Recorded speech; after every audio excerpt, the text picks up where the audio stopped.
Live from WTVO 17 and your home team. Eyewitness News at 5 starts now. After rare complications, the nation's top doctors sort through data on Johnson & Johnson's vaccine. Experts are working to decide if the dose will remain shelved or go back on the market. Beloit has a new police chief. He's no stranger to the force. We'll tell you some of his goals for the department. Fans can buy the naming rights to each of the remaining home games here at Pullman. Beloit baseball fans have a unique opportunity. Pullman Stadium could be yours. We've got all the naming rights details. Good evening, I'm Eric Wilson. Mimi has the night off. The country's COVID vaccination program expands. We now average more than 3.3 million shots every day, despite yesterday's possible setback. The FDA and CDC recommended a pause in Johnson & Johnson's vaccine following a series of rare blood clots in at least 6 women. The White House says there will be no disruption to the supply chain. Pfizer and Moderna shots will fill the gap in the meantime. The CDC's Independent Vaccine Advisory Committee met today to start reviewing clinical data. Committee members will make a recommendation to the FDA and other regulators. A final decision is expected in the coming days. It should reinforce in those individuals how we take safety so seriously. So as opposed to looking this as a negative safety issue, it could be looked at as a positive issue.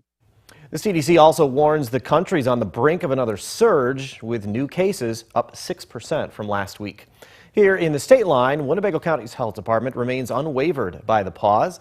Scheduled vaccination clinics will use up the county's remaining Moderna and Pfizer supplies. The agency's director, Dr. Sandra Martell, says if the CDC gives the green light for the J&J dose again, a lot of discussion will go into who can safely get the shot moving forward. I think we will have a challenge to reassure appropriately and identify who can receive the vaccine if the pause is lifted. And we don't know that yet until the committee meets. They look at the data. They may want to wait a bit longer to see additional data come in. Dr. Martell says roughly 22% of the county has been fully vaccinated. A 4th victim comes forward accusing a Freeport man of sexual assault. Lil Robert Adams was arrested Monday on criminal charges. Police say he assaulted 3 acquaintances last Saturday and Sunday. That 4th victim accused Adams of a previous assault. She tells police it took place April 5th on Walnut Avenue. The woman says she was hurt but did not seek medical help. Adams faces additional charges and is being held in Stevenson County's jail. Beloit has a new top cop. Former Captain Andre Sales has been promoted to Chief of Police. Sales joined the force as a patrol officer in 2005.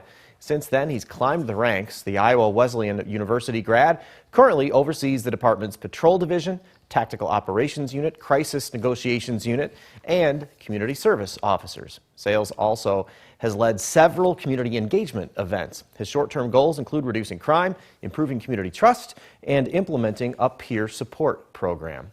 The hardships of the COVID pandemic have brought many state line families closer together. But for one local aunt and her niece, the last year has been especially challenging. Ari Bruckman joins us with their survivor's story. Eric, for many, the pandemic has been a time people want to forget. One local family is ready to put these last 7 months behind them too, but their reasoning is quite different. 1, 2, 3. As a little girl, Nautica Horton was diagnosed with asthma. Last September, she was visiting extended family when her great-aunt and foster mother, Tony Thomas, received a phone call no one ever wants to answer. Nautica had suffered a severe asthma attack. I received a call that she had passed out and that she had lost oxygen to her brain. I immediately jumped in the car, as is, hit the highway, and went straight to Indianapolis, where she had been lifelined to from Westfield. 12-year-old Nautica was in a medically induced coma for 19 days. When they brought her out of it, doctors were skeptical about her recovery. They didn't think that she was going to make it. They didn't think she was going to have any reflex. And they basically told us we needed to start preparing our family and having our family come to Indiana. And they told us if she did make it, she would be in a vegetative state. Little Nautica ended up spending time at 3 different hospitals and undergoing 7 months of speech and occupational therapy. Finally, on Saturday, Her great-grandmother Donna Thomas held a welcome home drive-through parade to give her the praise she undoubtedly deserves. Her being, just being home and the interaction with her family, how amazing it was. It's just been wonderful. It's been magnificent. Her family tells me when the weather gets nicer and more people are vaccinated, they will have a full welcome home party in her backyard with all of her friends and close family. Eric? Thanks, Ari. The Snappers belong to the Beloit community. Literally, the team will auction off naming rights at Pullman Field for the rest of the season. Money raised will benefit the State Line Boys and Girls Club Capital campaign. Fans can bid on the stadium's naming rights leading up to each remaining home game. Winners also get free tickets, lead the 7th inning stretch, and get a picture with Snappy, the team's mascot. Snappers president says it's been fun to get creative while helping local kids. Our mission as an organization is to improve the quality of life in our community, and helping the State Line Boys and Girls Club is a great way to make an impact and help youth in our community learn, grow, and succeed. Bidding starts at $500. Find a link to the auction on our website. The State Line Boys and Girls Club serves kids from kindergarten through high school. Participants build supportive relationships with peers and caring adults. Michelle Rave spoke with Boys and Girls Club organizers. They tell you this will really make an impact, Michelle. That's right, Eric. The State Line Boys and Girls Club will certainly be benefiting from the money being raised, both in Beloit as well as students here in Illinois. Exciting, humbling, the opportunity to be involved with the Snappers in something like this is tremendous. Mark Rand is the CEO of the State Line Boys and Girls Club. He was surprised when he got a call from Jeff Dergella, president of the Beloit Snappers. They do amazing things, and we're awfully excited to be a part of that. Especially after a year of challenges brought on by the pandemic. COVID-19 obviously maybe slowed things a little bit, but again, we've got a lot of great people, a lot of community leaders that believe in not only what we're doing, but in our project and what it can do for the community. The donations from Pullman Field will help the Boys and Girls Club build a new $5.5 million facility in Beloit, as well as make renovations to the building in South Beloit. Played a lot of games on this field in high school and prior to high school, so it's just a great opportunity for our clubs, our kids, and our community as a whole. Rand says this new facility will provide kids a safe and positive space where they can do homework, get mentoring, a place for them to create a future for themselves. It's just an opportunity for us to reach more kids. It's a larger facility in Beloit. It's more centrally located, so we'll eliminate some of those transportation issues. Ultimately, it's to be able to reach more kids and impact the community as a whole. There is no exact date for the opening of the new Boys and Girls Club facility. I'm told they're hoping construction is finished by December. Eric.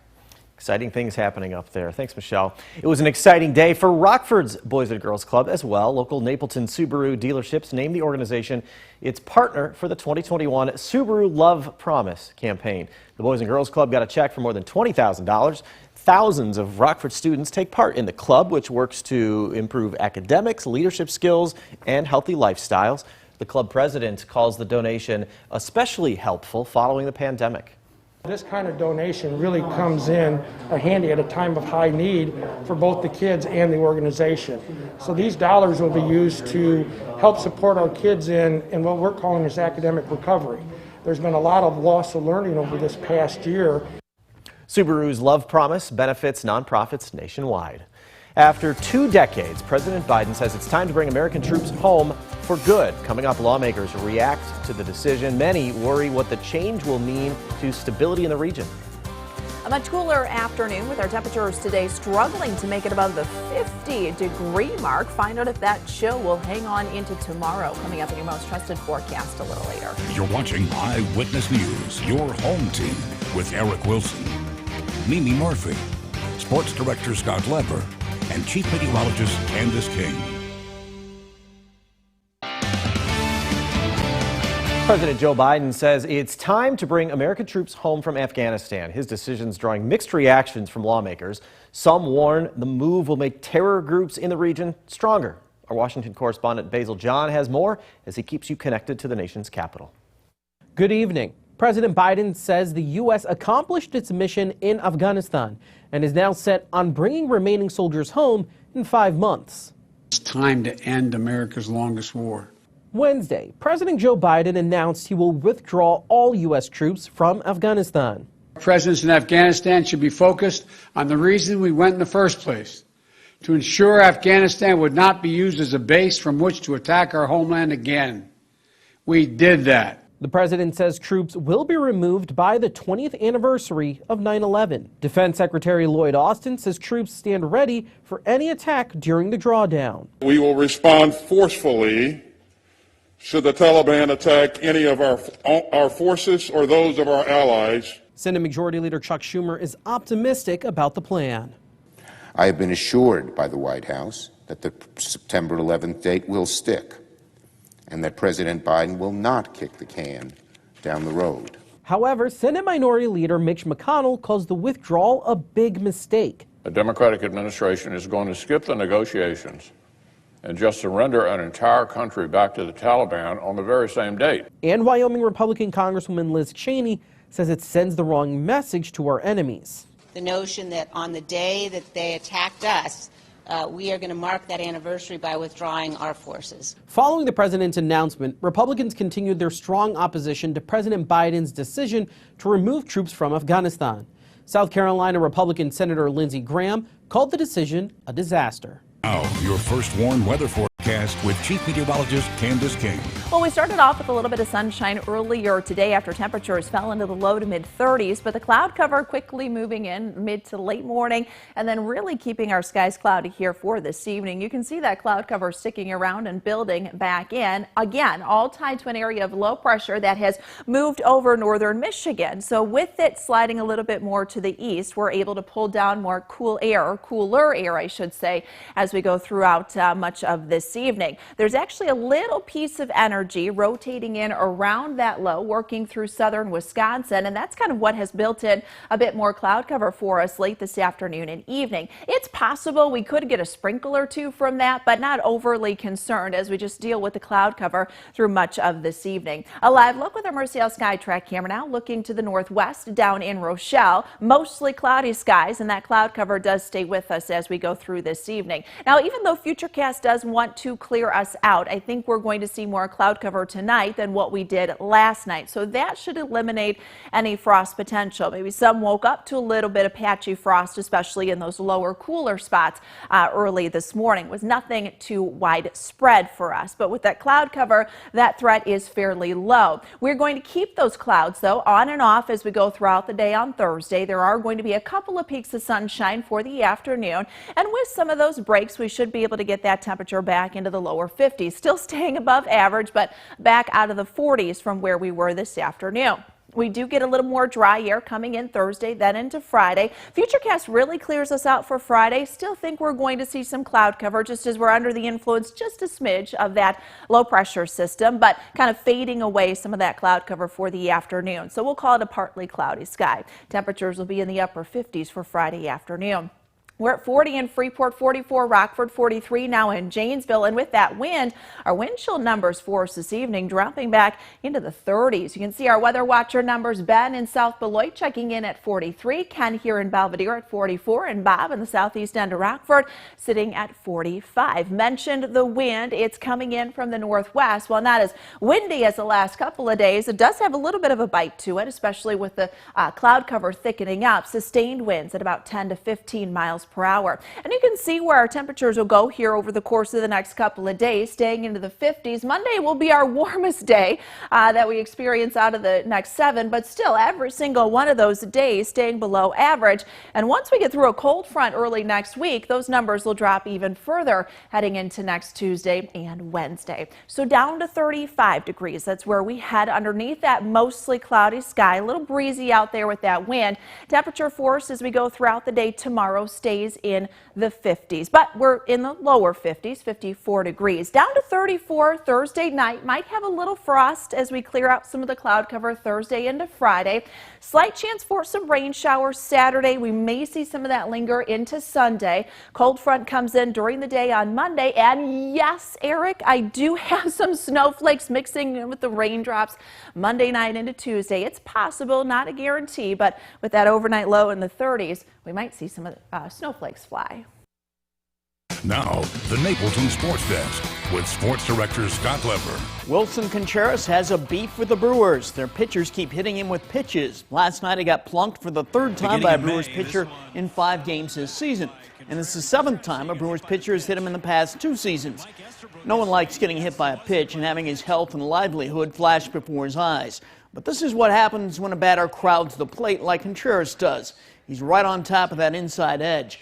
You have to expect to get hit a lot when you do that. If I'm the Brewers pitching staff or any pitcher, I'm pitching Contreras on the inside too. Push that man back a bit. In my eyes, Contreras doesn't have a legitimate beef with the Brewers. And the way the Cubs aren't hitting the baseball, their best chance of getting guys on base right now is to get hit by pitches. They had only 4 hits again today in a 7-0 loss to Milwaukee. The NCAA is about to prove something that is long overdue, in my opinion. It's going to allow athletes in the primary sports of football, basketball, baseball, and hockey to transfer one time without having to sit out a year before competing. I know why that rule was in place. The NCAA wanted to crack down on the chaos that would result by large numbers of athletes transferring. But I've never felt it was fair for a young athlete who wound up in a bad situation and came to the conclusion that his or her first school of choice turned out to be the wrong choice, could not move on freely to another school. And how about situations where an athlete goes to a school because he or she likes the head coach, and then the coach gets fired a year later? That athlete should be free to move on without penalty. The NCAA's Division I Council unanimously has approved this change. It'll go to a full vote on Thursday. And yes, it will lead to a whole lot of transfers, but it's the right move. Well, Bears fans haven't been able to count on their offense in recent seasons. Last year, the defense got leaky, but at least they could always count on having the best kick returner in the NFL. And that's no longer going to be the case. Cordero Patterson is ready to sign with the Atlanta Falcons. He's been a Pro Bowler each of the last 2 seasons. He's led the NFL in kick return yardage both years. Unless the Bears find a comparable replacement, the offense will be starting with even worse field position. The hits just keep on coming this offseason for the Bears. That's my take. We'll be right back.